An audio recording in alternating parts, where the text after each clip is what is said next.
வணக்கம். தமிழ் கைமணம் சேனலுடன் இணைந்தமைக்கு நன்றி.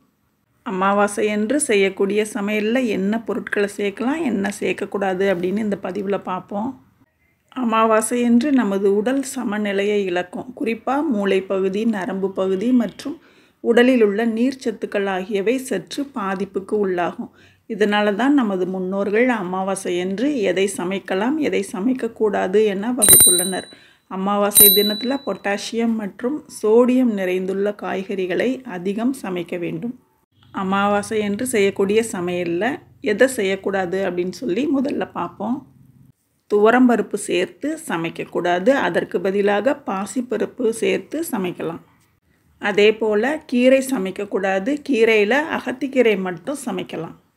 முட்டைக்கோஸ், முள்ளங்கி, நூக்கல், பீன்ஸ், உருளைக்கிழங்கு, கேரட்டு, கத்திரிக்காய், முருங்கைக்காய், சுரைக்காய், கோவைக்காய், பச்சை மிளகாய், வெண்டைக்காய், காலிஃப்ளவர், ப்ரக்கோலி, பட்டாணி, பூண்டு, பீட்ரூட், பெருங்காயம் இவைகளை சமையலில் சேர்க்கக்கூடாது.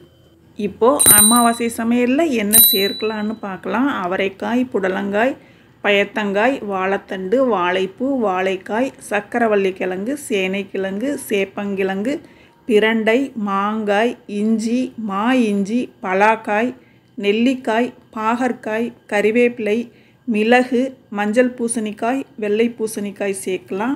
பாசிப்பருப்பு, உளுந்து, வெல்லம் சேர்க்கலாம்.